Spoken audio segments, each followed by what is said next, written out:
के मीडिया में इंटरव्यू दे रहा है, वो आपका बेटा है। व्हाट रमेश, वो हमारा बेटा कैसे हो सकता है? बकवास है ये अपोजिशन वालों की चाल है हमें बदनाम करने की। नमस्कार, मैं सीनियर इंस्पेक्टर रंजीत ठाकुर और क्राइम पेट्रोल दस्तक के इस भाग में आपका स्वागत करता हूं। आज मैं आपको एक ऐसा केस दिखाने जा रहा हूं जो अपने आप में यूनिक है, क्योंकि एक समय में इस केस ने पूरे हिंदुस्तान को हिलाकर रख दिया था। एक वरिष्ठ नेता के चरित्र को संदेह के घेरे में खड़ा कर दिया था। लीडिंग पार्टी के नेता यशवंत मिश्रा की कुर्सी और उनकी साख दोनों को हिलाकर रख दिया था। यशवंत मिश्रा को खुद के बारे में एक ऐसी खबर मिली जिसे वो मानने के लिए तैयार ही नहीं थे। सर, आपके बेटे अजिंक्य ने आपके ऊपर जो आरोप लगाया, क्या वो सच है? देखिए, इसके बारे में मुझे कुछ नहीं कहना है। चलो हटिए, चलो चलो सर, प्लीज। एक मिनट। लेकिन उनके ना मानने से कुछ नहीं हुआ, क्योंकि ये खबर पूरे देश में फैल चुकी थी। सारे अखबार, टीवी चैनल्स, यहाँ तक कि चाय की दुकानों और आम लोगों के ड्राइंग रूम में भी यही चर्चा का विषय था। यशवंत मिश्रा का इतना लंबा पॉलिटिकल करियर खतरे में पड़ गया था और इस खबर से पीछा छुड़ाने के लिए वो कुछ भी करने के लिए तैयार थे। पैसा देख और इस तमाशे को यही खत्म कर। तू क्या मेरा मुंह देख रही है? समझा अपने बेटे को नहीं तो सिर्फ इनका ही नहीं। कोर्ट तक पहुंचा। कोर्ट ने यशवंत मिश्रा के डीएनए टेस्ट का ऑर्डर दिया और डीएनए टेस्ट में साबित हुआ कि अजिंक्य यशवंत मिश्रा का ही बेटा है। और हार कर यशवंत मिश्रा को भी मानना ही पड़ा और उन्होंने अपने हथियार डाल दिए। हम आज आप सबके सामने ये स्वीकार करते हैं कि अजिंक्य हमारा ही बेटा है। हम रोहिणी से शादी करेंगे और इन दोनों को अपना नाम देंगे। अब से अजिंक्य यशवंत मिश्रा है। आओ बेटा।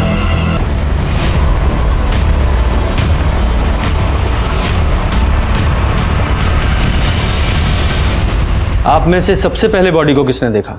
हमने देखा था साहब। आज दोपहर में 3 बजे बाबा को उठाने गए तो बाबा 3 बज गया बाबा।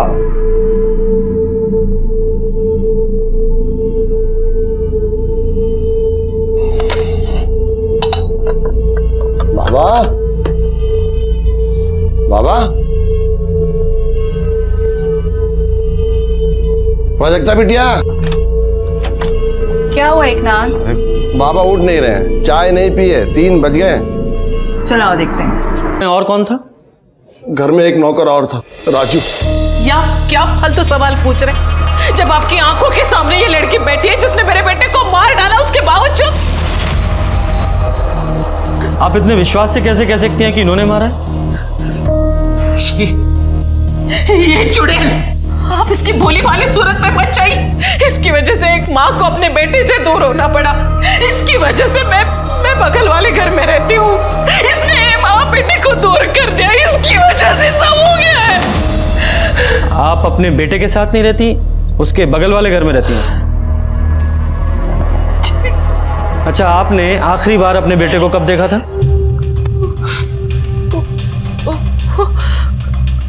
कल। आज सुबह भी मैं घर गई थी। मैं चाह रही थी कि मैं उसे अपने साथ हॉस्पिटल लेके चलूं। हॉस्पिटल? क्यों? डायबिटीज के कारण मेरे पाँव में स्वेलिंग था। मैं चाह रही थी कि मैं अपने बेटे के साथ हॉस्पिटल जाऊं। मैं उसके लिए उसे पूछने के लिए उसके घर गई तो एकनाथ ने बताया कि वो सोया है।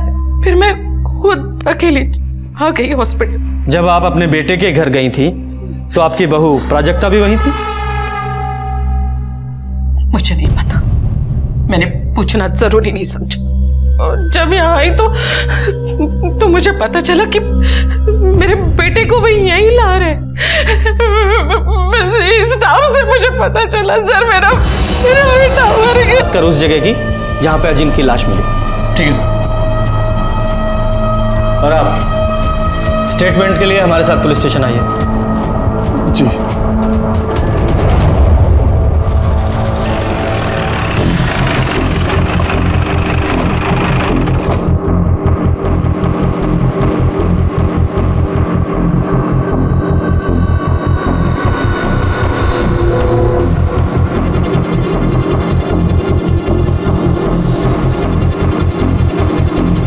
ब्लड सैंपल कलेक्ट कर लो और ये चादर को भी फॉरेंसिक के लिए भेज दो।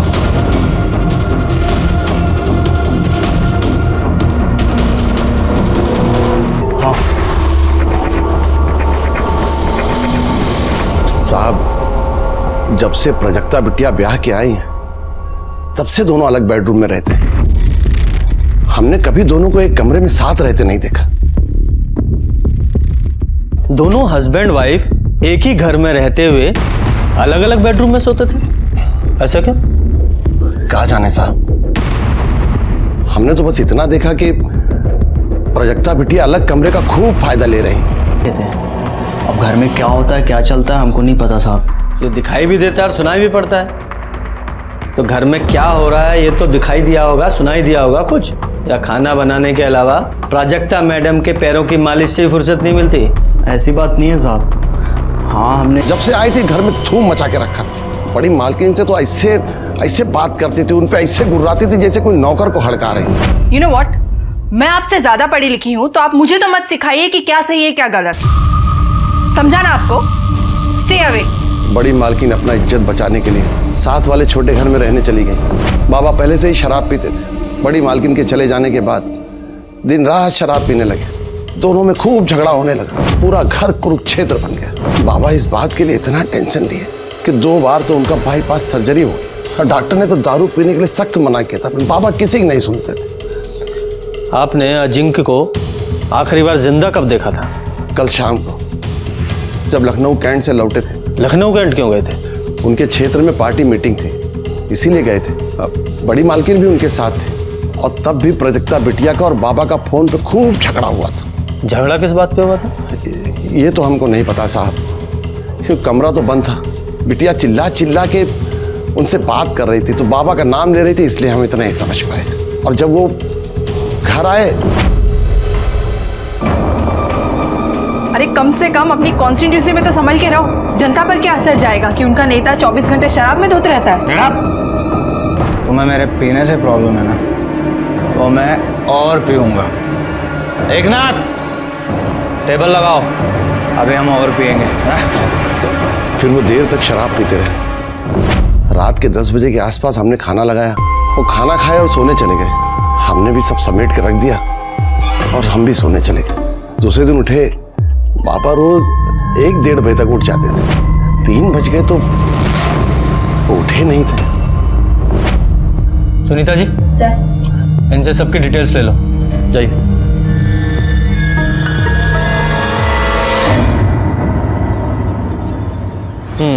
Thank you. लो Yadav ji. Thank you sir. Yadav ji, ये सबसे पहले ना हमें इस केस के लिए ये मिश्रा फैमिली है, इसकी इंटरनल प्रॉब्लम को फिगर आउट करना पड़ेगा और उसके लिए प्राजक्ता को काउंटर करना बहुत ज़रूरी है। Right sir. वैसे वो रोहिणी और एकनाथ भी प्राजक्ता के बारे में ही बोल रहे थे, और सर रोहिणी ने तो यहाँ तक कह दिया था कि प्राजक्ता ही मर्डरर है। उसके कहने से क्या होता है? हमें सिक्के का दूसरा पहलू भी तो देखना है, और उसके लिए सबसे पहले हम कल सुबह प्राजक्ता से बात करेंगे।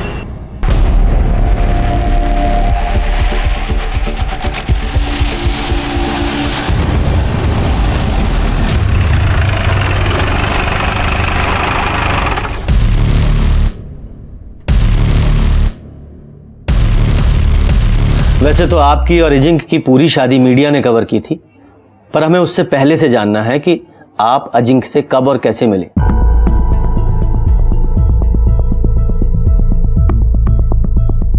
हमारी मुलाकात 3 साल पहले मैट्रिमोनी साइट में हुई थी। उस वक्त मैं एनजीओ में काम करती थी। घर वालों की तरफ से शादी का प्रेशर था, इसलिए मैट्रिमोनी साइट में अकाउंट खोला था। वहीं मुझे अजिंक्य मिले थे। फिर मैंने अजिंक्य को कांटेक्ट किया और कुछ मुलाकात में ही हम एक दूसरे को पसंद करने लगे। फिर हमने डिसाइड किया कि शादी से पहले हमें कुछ वक्त लिव इन में बिताना चाहिए ताकि एक दूसरे को समझ सके, और ये जानना भी ज़रूरी था कि हम शादी के बाद पूरी ज़िंदगी एक दूसरे के साथ रह सकते हैं या नहीं। 1 साल लिव इन में बहुत अच्छे से गया और उसके बाद हमने शादी कर ली। जब हम लिव इन में थे तब अजिंक्य ड्रिंक करते थे, पर ओकेशनली करते थे। पर शादी के बाद पता नहीं क्या हुआ उन्हें, जो 24 घंटा शराब में धुत रहते थे। इस वजह से हमारे झगड़े भी होते थे, लेकिन हमारे झगड़े का कारण सिर्फ शराब नहीं थी। मतलब मिश्रा फैमिली का पास्ट। स्पेशली अजिंक्य का, जो बार बार हमारे रास्ते की दीवार बन रहा था। कैसा पास्ट? मीनल शर्मा, वो हमारी शादी के सख्त खिलाफ थी। उन्हें कन्विंस करने के लिए मैं उनके घर तक गई थी। अरे प्राजक्ता, तुम्हें ऐसा क्यों लगा कि मैं तुमसे नाराज होंगी? बल्कि मैं तो बहुत खुश हूँ कि अजिंक्य तुमसे शादी कर रहे हैं। मैं तुम्हारी शादी में जरूर आऊंगी। लेकिन फिर भी वो हमारी शादी में नहीं आई। वो आपकी शादी के खिलाफ क्यों थी? इंस्पेक्टर, कहने को तो मीनल अजिंक्य की दूर की भाभी है, लेकिन कोई भी उन्हें देखकर बोल सकता था कि वो लवर्स हैं। अजिंक्य अपना अधिकतर वक्त उसके साथ बिताते थे, घंटों उससे बात करते थे। फिर एक दिन मैंने उन्हें टोका तो वो बोले कि तुम्हारा दिमाग खराब है क्या? मुझे मेरी अपनी भाभी से मिलने और उससे बात करने में तुम्हें क्या प्रॉब्लम है? तुम कहीं वो टिपिकल बीवी की तरह मेरी लाइफ को कंट्रोल तो नहीं करना चाहती? फिर कुछ दिन बाद मैं मैके चली गई और एक दिन अचानक बिना बताए आ गई। फिर मैंने अजिंक्य से इस बारे में बात करी और उसने कन्फेस किया कि उसका और मीनल का अफेयर चल रहा है। लेकिन उसने मुझे ये भी कहा कि अब वो उससे ब्रेकअप कर लेगा और धीरे धीरे सब कुछ ठीक कर देगा। कुछ नहीं था जो एक पति पत्नी के बीच में होना चाहिए। अच्छा, क्या आपके और अजिंक्य के बेडरूम मीनल की वजह से अलग अलग थे? नहीं, जब हम लिव इन में थे तब भी अलग अलग कमरों में रहते थे। इसलिए हमने डिसाइड कर रखा था कि शादी के बाद भी हम एक दूसरे को प्राइवेसी देंगे और अलग अलग कमरों में ही रहेंगे। आपसे बात होने के बाद अजिंक्य ने मीनल से ब्रेकअप कर लिया था? नहीं, झूठ बोल रहे थे वो मुझसे। हमेशा मुझे बेवकूफ बनाते रहे। ये तो मुझे कल पता चला जब वो लखनऊ कैंट से वापस आ रहे थे, क्योंकि मैंने उन्हें वीडियो कॉल किया था ये पूछने के लिए कि डिनर में क्या खाएंगे। तुम जो खिलाओगी वो खा लेंगे। क्या बात है, आज तो तुम्हारा मूड बहुत अच्छा लग रहा है। क्यों, होना नहीं चाहिए क्या? होना चाहिए। अरे आराम से चलाओ ना। ओह, तो अब समझ में आया कि तुम्हारे अच्छे मूड का रीजन क्या था। तुम्हारी पूजनीय भाभी जी जो तुम्हारे साथ है। हाँ तो? तुम्हें शर्म नहीं आती मुझे इस तरह से जवाब देते हुए? मुझे तुमसे कैसे बात करनी है ये बात मुझे मत सिखाओ, समझी तुम? फोन पर मीनल की वजह से हमारा बहुत झगड़ा हुआ। मैंने तो ये भी सुना था कि मीनल का जो 6 साल का बच्चा है नीलेश, वो भी अजिंक्य की औलाद है। मीनल के पति सुबोध को शायद इस बात से कोई प्रॉब्लम नहीं थी, लेकिन मुझे थी। इसलिए उस रात जब अजिंक्य शराब के नशे में धुत आए और क्या सर, आप ऐसा सोच भी कैसे सकते हैं? मैं अपने पति का मर्डर करूंगी। इनफैक्ट उस रात को झगड़े के बाद मैं इतनी अपसेट थी कि मैं डायरेक्ट रूम में सोने चली गई और फिर सुबह ही मैं बाहर निकली हूँ। पूरी रात मुझे नींद नहीं आई। सोने के लिए मैंने अपना मेडिटेशन म्यूजिक तक ऑन किया था। पूरी रात सोचती रही कि अजिंक्य ने मेरी जिंदगी बर्बाद कर दी। ना उन्होंने मुझे एक्सेप्ट किया था, ना उनकी फैमिली ने, सिर्फ बड़े भाई साहब को छोड़कर। ये बड़े भाई साहब कौन? आदित्य मिश्रा, मेरे फादर इन लॉ की पहली वाइफ के बेटे। यादव जी, ये आदित्य मिश्रा की डिटेल्स ले लो। अच्छा, जिस रात अजिंक्य साहब की मौत हुई उस रात तुमने उन्हें देखा था? नहीं साहब, उनका खाना हम नहीं, हमेशा एकनाथ जी परोसते हैं। एकनाथ जी ने बोला कि वो देख लेंगे, हम जा सकते हैं। इसलिए किचन समेट के हम सर्वेंट क्वार्टर की तरफ सोने के लिए जा रहे थे, तभी गांव से जोरू का फ़ोन आया और कमरे में सिग्नल नहीं आता सर, तो इसलिए बंगले के बाहर बात करने के लिए चले गए। तो वहीं आदित्य साहब को आते हुए मैंने देखा था।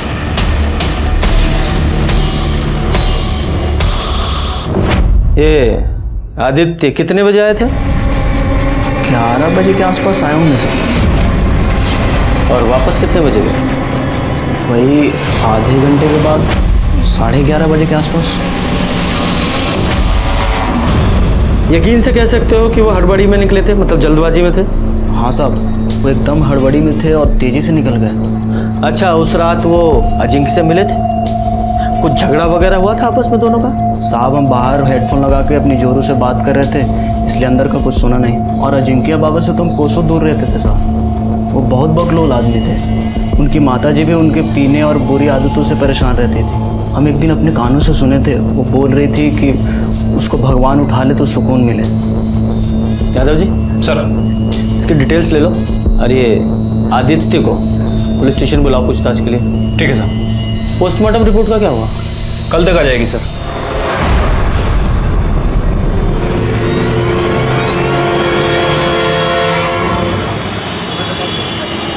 रिपोर्ट के हिसाब से अजिंक्य की मौत 6 तारीख को 11 से 12 के बीच में हुई है। हाँ सर, और बॉडी को सबसे पहले एकनाथ ने देखा था दोपहर 3 बजे के आसपास। ऑलमोस्ट 15 घंटे बाद। ब्लड में अल्कोहल की भारी मात्रा भी है, गले पे खरोंच के निशान भी। सर हो सकता है कि पहले उसका गला दबाकर उसे मारने की कोशिश की गई हो, दोनों के बीच स्ट्रगल हुआ हो और इसी वजह से किलर के नाखूनों में विक्टिम की स्किन फंस गई हो। हाँ, लेकिन इस बिना पे किलर को ढूंढना बहुत मुश्किल है। ऑलमोस्ट 2 दिन हो गए। खैर, इस पीएम रिपोर्ट से एक बात तो साफ है कि ये मौत एक्सीडेंटल नहीं है, इसका मर्डर ही हुआ है। उस बाल का क्या हुआ जो अजिंक्य के बेड पे मिला था? सर फॉरेंसिक टीम के मुताबिक वो बाल अजिंक्य का ही है। अब तक की इन्वेस्टिगेशन के हिसाब से परिवार के सभी लोगों के पास अजिंक्य के मर्डर का मोटिव तो था, इसलिए सब पे नजर रखनी पड़ेगी। एक काम करो, पूरी फैमिली के सीडीआर रिपोर्ट निकालो और नौकरों की भी।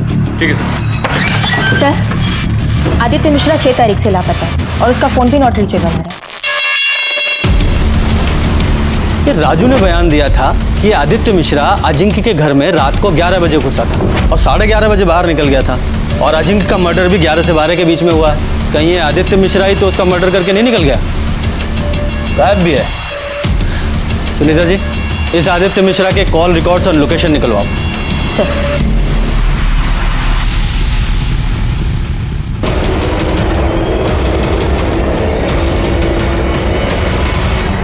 अजिंक्य मिश्रा मर्डर केस में पुलिस के हाथों अब तक कोई सबूत नहीं लगा। अजिंक्य मिश्रा यशवंत मिश्रा के बेटे थे, जिन्होंने जीते जी अपने पिता का नाम पाने के लिए संघर्ष किया। पूरे देश की नजर इस केस पर है। क्या अजिंक्य मिश्रा को इंसाफ मिलेगा या नहीं? प्रेस वालों को क्या लगता है कि आज क्राइम हुआ और कल सॉल्व हो जाएगा? यादव जी, ये प्राजक्ता पर एकनाथ और रोहिणी दोनों ने शक जाहिर किया है, लेकिन इस घर के कुक राजू ने रोहिणी पर भी शक जाहिर किया है कि उसका इन्वॉल्वमेंट भी हो सकता है। ये प्राजक्ता से तो हम मिल लिए हैं, यार इस रोहिणी से भी पूछताछ करते हैं। प्राजक्ता बहुत ही कमीनी और चालाक औरत है। सबसे पहले तो उसने मेरे बेटे से बात की कि वो उसे पार्टी से इलेक्शन लड़ने के लिए टिकट दिलवाए। जब बेटे ने मना कर दिया तो इस लड़की ने पता है क्या किया, ये सीधा जाके हमारे पार्टी के सीनियर से मिल गई। जाहिर सी बात है, सीनियर ने उसकी शिकायत की अजिंक्य से। बहुत झगड़ा हुआ दोनों का, और प्राजक्ता ने उसे माफी मांगने के बजाय ये लड़की हमारे अपोजिट पार्टी से शामिल हो गई। देखिए, मैंने पहले भी आपसे कहा था और आज फिर वही बात कर रही हूँ, आप सीधा जाके प्राजक्ता को अरेस्ट कीजिए, समझे आप? उसने मेरे बेटे को मारा है। उसने मारा है या आपने? क्या बकवास कर रहे हैं आप? अरे बेटा था वो मेरा। हाँ, वही बेटा जिसकी शराबखोरी, अलग अलग औरतों के साथ नाजायज संबंधों, पार्टी में उसकी इमेज खराब और टिकट ना मिल पाने के कारण आप परेशान थी, उसी बेटे की बात कर रहा हूँ। हाँ थी, मैं परेशान थी, पर इसका मतलब ये नहीं कि मैं अपने ही बेटे का मर्डर कर दूं। 6 तारीख की शाम से रात तक आप कहाँ थी? 6 को मैं अपने बेटे के साथ लखनऊ कैंट से वापस आ रही थी। हमारे पार्टी की एक मीटिंग थी। रास्ते में मेरे बेटे को प्राजक्ता का फोन आया। पता नहीं क्या बात थी, लेकिन उन दोनों में बहुत झगड़ा हुआ। बहुत गुस्से में था अजिंक्य तक। फिर उसने मुझे घर ड्रॉप कर दिया और वो चला गया। प्राजक्ता ने इसलिए झगड़ा किया क्योंकि मीनल आप लोगों के साथ थी। हाँ तो फर्क क्या पड़ता है उससे? ये प्राजक्ता है ना, उसे पहले से पता था कि अजिंक्य अपने भाभी को बहुत मानता है, उनको आदर देता है, सम्मान देता है। अब अगर किसी की दिमाग में गन घुसी हो ना, तो उसे कोई कुछ नहीं कर सकता। लेकिन प्राजक्ता का कहना तो यह है कि उसने अजिंक्य और मीनल को एक साथ बेड पर देखा था, और अजिंक्य ने एडमिट भी किया है कि नीलेश उसका और मीनल का बेटा है। छी छी छी छी छी छी छी, मरे हुए इंसान के बारे में इतना गंदा कैसे कोई बोल सकता है भला? और आप भी इंस्पेक्टर, उसकी ये सब बेतों की बातों पे आप भरोसा कर रहे हैं? देखिए मैडम, हम सिर्फ अपना काम कर रहे हैं। अच्छा ये बताइए, 6 तारीख को आप लोग जब लखनऊ कैंट से लौटे तो पहले आपने मीनल को काकोरी नगर छोड़ा, उसके बाद आप लोग घर आ गए, है ना? जी नहीं, उस रात मीनल यहीं रुकी थी मेरे साथ मेरे घर पे। दूसरे दिन सुबह वो काकोरी नगर के लिए चली गई। वो बेचारी तो मेरी तरह सदमे में है। उसे तो विश्वास ही नहीं हो रहा है कि अजिंक्य अब हमारे बीच में नहीं है। मुझे एक बात समझ में नहीं आ रही है, आप इन सब फालतू बातों में वक्त बर्बाद करने के बजाय आप मेरी बात क्यों नहीं सुन रहे? आप जाकर प्राजक्ता को अरेस्ट क्यों नहीं कर रहे हैं? हमें आपकी बातों को फॉलो नहीं करना है, लॉ को फॉलो करना है। और जरूरत पड़ी तो दोबारा आपसे मुलाकात होगी।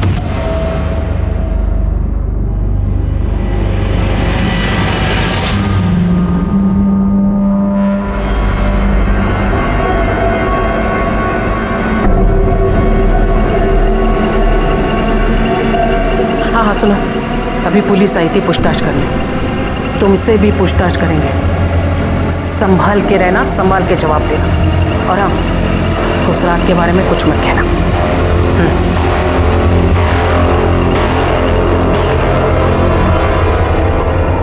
यादव जी सर, ये रोहिणी बार बार प्राजक्ता को ब्लेम कर रही है, इसका कोई तो रीजन होगा।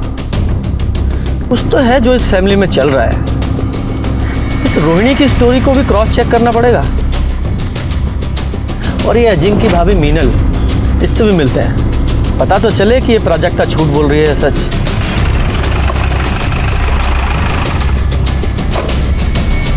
प्राजक्ता इतनी कमीनी है कि उसे अच्छी तरीके से मालूम था कि अजिंक्य मेरे भाई जैसा था, फिर भी उसने मुझे और अजिंक्य को बदनाम करने में कोई भी कसर नहीं छोड़ी।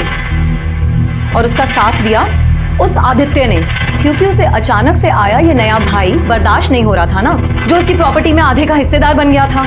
नीलेश अजिंक्य का बेटा है, ये अफवाह भी उसी ने फैलाई थी। इससे मेरी शादी तो टूटने के कगार पर थी ही, अजिंक्य के घर की शांति भी चली गई। लेकिन आदित्य ऐसा क्यों करेगा? क्योंकि वो अजिंक्य का पॉलिटिकल करियर बर्बाद कर देना चाहता था। एक बात बताइए, 6 तारीख को आप अजिंक्य के साथ लखनऊ कैंट क्यों गई थी? क्योंकि वो चाहता था कि मैं उसके साथ जाऊं। मेरे साथ वो रिलैक्स फील करता था और उसका असर भी हुआ। उस दिन जिस मीटिंग में हम गए थे, वो मीटिंग बहुत अच्छी हुई, लेकिन उस प्राजक्ता ने कॉल करके और लड़ाई करके अजिंक्य का पूरा मूड बर्बाद कर दिया। अच्छा, अजिंक्य ने आपको रोहिणी जी को ड्रॉप किया, उसके बाद आप अजिंक्य से मिली थी? नहीं, रोहिणी जी और मैं जब घर पहुंचे तो उसके बाद हमने खाना खाया और मैं वहीं सो गई। फिर अगले दिन सुबह उठी और कैब लेकर सीधा यहाँ काकोरी नगर अपने घर आ गई। सर, अजिंक्य की मौत में प्राजक्ता का ही हाथ है। वो और उसकी तांत्रिक माँ ने मिलके ही अजिंक्य की जान ली है। मतलब ये कि उसकी माँ जादू टोना करती है। और ये मैं ऐसे ही नहीं कह रही हूँ, ये मैं एक्सपीरियंस से आपको बता रही हूँ। जब प्राजक्ता ने मेरे और अजिंक्य के बारे में अपनी माँ के आगे बकवास की तो वो यहाँ मेरे घर मुझसे लड़ने के लिए आई थी। दूर रहना अजिंक्य से। अगर तूने मेरी बेटी का घर तोड़ा तो मैं तुम्हारी गृहस्थी भी बसने नहीं दूंगी। ये देख रही हो, इसमें तुम्हारी जान बसी है। इसमें मेरी जान है। आज मुझे समझ में आया कि तुम्हारी बेटी का जो पागलपन है ना, वो कहाँ से आया है। अपने ये पत्थर लो और निकलो यहाँ से, वरना धक्के मार के बाहर निकाल दूंगी, समझी? उसका मजाक उड़ाना मुझे बहुत भारी पड़ा। रात तक नीलेश को हाई फीवर हो गया था। सारे ट्रीटमेंट कराए, दवाइयाँ बदली, डॉक्टर बदले, लेकिन फीवर जा ही नहीं रहा था। मेरा बच्चा दिन पर दिन कमज़ोर हुए चला जा रहा था। सर, वैसे तो मैं इन सब बातों में विश्वास नहीं करती हूँ। फिर एक दिन मुझे याद आया कि तेजस्विनी ने मुझसे कहा था जादू टोना हुआ है। उसने मेरे घर में एक यंत्र ढूंढा जो तेजस्विनी यहाँ छोड़ के गई थी। मैंने फौरन उस यंत्र को जला दिया और पीछे गार्डन में जाके उसे गाड़ दिया। सर, आप चाहें तो मैं आपको वो यंत्र दिखा सकती हूँ। नहीं नहीं, कोई ज़रूरत नहीं है। वैसे भी उसके बाद तो आपका बेटा ठीक हो गया होगा, है ना? सर, आपको विश्वास करना है तो कीजिए और नहीं करना है तो मत कीजिए, लेकिन मैं आपको वही बता रही हूँ जो सच है। वो बच्चेलन औरत झूठ बोल रही है सर। पति तो उसका सिर्फ नाम का है, सारे सुख तो उसे अजिंक्य ही दे रहा है, बिस्तर से लेकर औलाद तक। सच बोलेगी तो फंस जाएगी, इसीलिए झूठ बोल रही है। प्राजक्ता ने भी मुझे बताया था कि उसने खुद उन दोनों को हम बिस्तर होते हुए देखा है, और अजिंक्य ने यह भी मान लिया था कि नीलेश उसी का बेटा है। मीनल ही क्यों? आपकी बेटी भी तो झूठ बोल सकती है। सब हाथ धोकर मेरी बेटी के पीछे पड़े हैं। दूसरे बेडरूम में क्यों सोती है, कोई और पार्टी क्यों ज्वाइन की। सच बात तो ये है कि उसके खुद के पति ने उसे कभी पत्नी का दर्जा दिया ही नहीं। शादी के बाद भी उसे हमेशा इस घर से टॉर्चर ही मिला और वो आज तक कायम है। किसी ने ये तो कभी नहीं पूछा। मीनल ने जो आपके तंत्र मंत्र के बारे में बताया है, उसके बारे में आपका क्या कहना है? वो औरत बहुत चालाक है सर। मैं क्यों उसके बच्चे पर टोना टोटका करूंगी? रोहिणी भी तो कर सकती है। रोहिणी का तो वहां अक्सर आना जाना लगा रहता है, उसके लिए वो ज्यादा आसान है। लेकिन रोहिणी ऐसा क्यों करेगी? क्योंकि वो नहीं चाहती थी जो यशवंत मिश्रा ने किया वही अजिंक्य करे। कल को मीनल अगर नीलेश को लेकर हिस्सा मांगने आई तो हिस्सा भी गया और इज्जत भी। और हाँ, मैं कोई टोना टोटका नहीं करती सर। ईश्वर पर पूरी श्रद्धा है मेरी और अपने अध्यात्म के ज्ञान को बढ़ाने के लिए मैं महाराज विश्वकर्मा की शरण में हूँ, ना कि कोई क्राइम करने की। परिवार के सभी लोग एक दूसरे पर इल्जाम लगा रहे थे, लेकिन जैसे जैसे इन्वेस्टिगेशन आगे बढ़ रही थी, ये साफ हो गया कि सभी के पास अजिंक्य मर्डर का मोटिव था। मर्डर वाली रात घर पर सिर्फ 3 लोग थे, प्राजक्ता, उनका नौकर एकनाथ और कुक राजू। राजू नया था और उसकी ड्यूटी सिर्फ किचन तक थी, इसलिए वो प्राइम सस्पेक्ट नहीं था, लेकिन फिर भी हमने उसे क्लीन चिट नहीं दी थी। लेकिन एकनाथ, वो पुराना और वफादार नौकर था, उसके ऊपर बहुत सारी जिम्मेदारियां थी और जिसमें से एक जिम्मेदारी सीसीटीवी फुटेज की भी थी।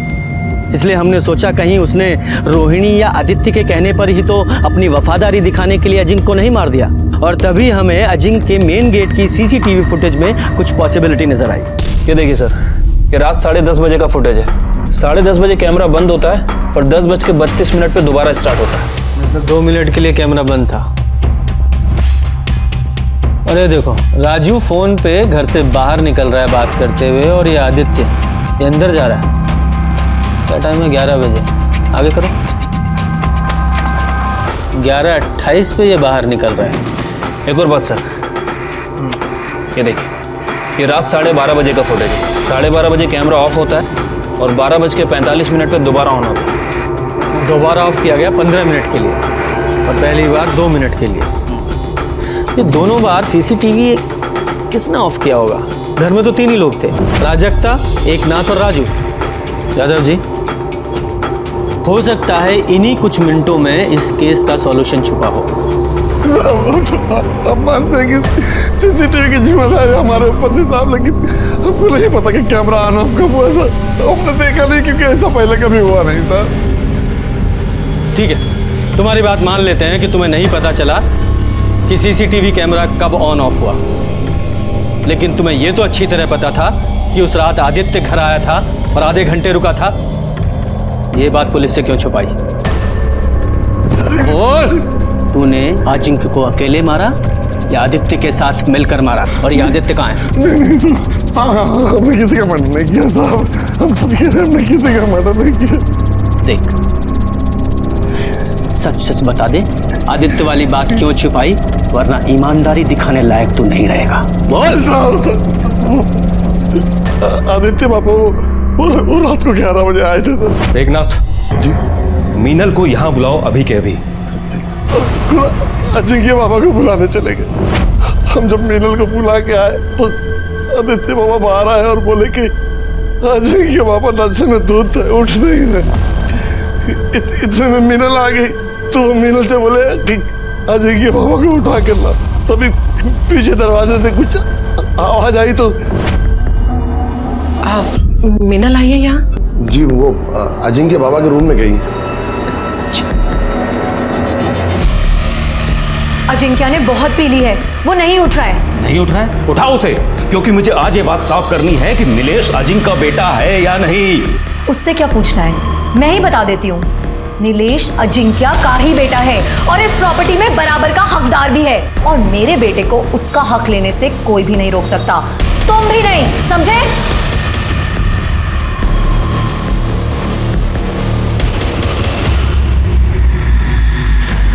देखा आपने क्या कह रही थी वो? हाँ, जो कुछ भी आपने मेरे साथ किया है वो सब कुछ आपके साथ हो रहा है। तुम और तुम्हारा बेटा, तुम दोनों मिलके मुझे सड़क पे लाए थे ना। अब तुम्हारा नंबर है, क्योंकि ये तो दारू पीना छोड़ने वाला नहीं है और ये एक ढेला भी छोड़ने वाली नहीं है। यही है कर्मा, अब भुगतो। अरे आदित्य के जाने के बाद रोहिणी जी ने क्या किया? कुछ नहीं सर। आप अजिंक्य के रूम में एग्जैक्ट कितने बजे गई? 11:15 बजा होगा शायद। 11:15। फिर? मैंने आदित्य और मिनल की सारी बातें सुनी। मिनल अचानक गुस्सा होकर वहां से चली गई। तभी आदित्य की नजर मुझ पे पड़ी। उसने आकर मुझे चेतावनी दी कि कैसे प्राजक्ता और मिनल दोनों मेरी जायदाद हड़पना चाहती है। फिर आपने क्या किया? कुछ नहीं। फिर मैंने रोहिणी जी को वहां आते देखा, लेकिन अनदेखा कर दिया और वहां से जाने का नाटक किया। आदित्य ने रोहिणी जी से क्या कहा मैंने ये भी सुना। आदित्य उसके बाद वहां से चला गया। रोहिणी जी एकनाथ के पास गई और बोली, एकनाथ देखो, तुम हमारे सबसे पुराने, सबसे वफादार, इसलिए मैं अपने दिल की बात सिर्फ तुम्हें बता सकती हूँ। देखो, हम ना पहले ही अजिंक्य की वजह से हमारे परिवार पे बहुत सारी मुसीबतें आई हैं। मेरे घर को बर्बाद होने से बचा लो। तुम अजिंक्य को मार डालो, खत्म कर दो उसे।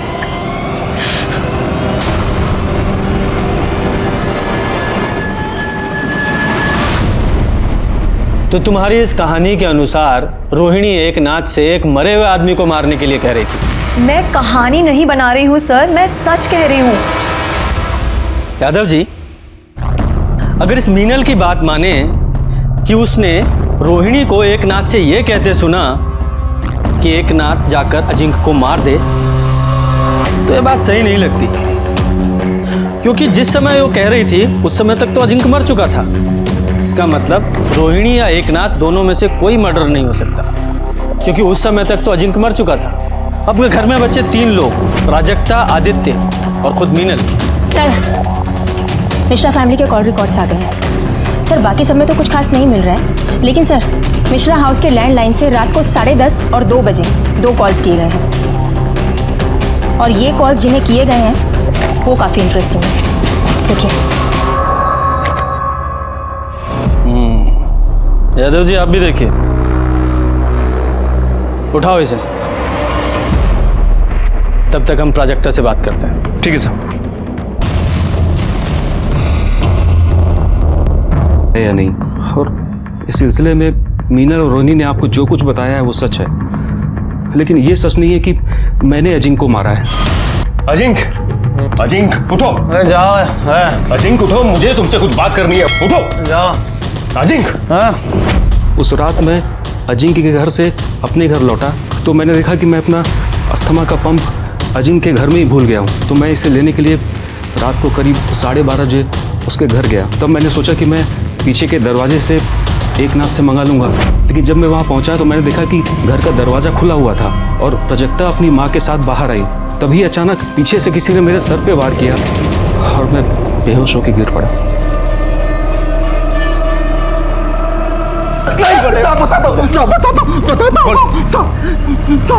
हम नीचे थे, जैसे मैडम का गाड़ी में इंतजार कर रहे थे, तभी आदित्य उन पर किसी बात को लेकर 10:30 बजे। और वापस कितने बजे लौटे? 12:30 बजे।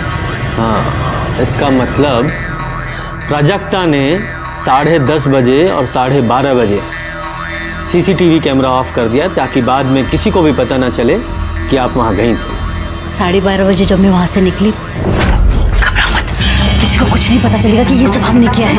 और वैसे भी इस सारी प्रॉपर्टी पर तुम्हारा ही हक है। उस अजिंक्य को तो मरना ही था, नहीं तो वो मीनल और उसका पिल्ला सब कुछ हत्या लेते। अच्छा, तुम लोगों ने अजिंक्य को मार दिया, वो भी जायदाद के लिए? लेकिन ये जायदाद तुम लोगों को मिलेगी नहीं। मैं पुलिस को सब कुछ बताऊंगा। मैंने संतोष को कहा था कि उसे कुछ दिन के लिए बंधक बना के रखे। उसके बाद मैं उस पर मंत्र फूंकने वाली थी, उससे उसकी याददाश्त चली जाती और वो सब कुछ भूल जाता।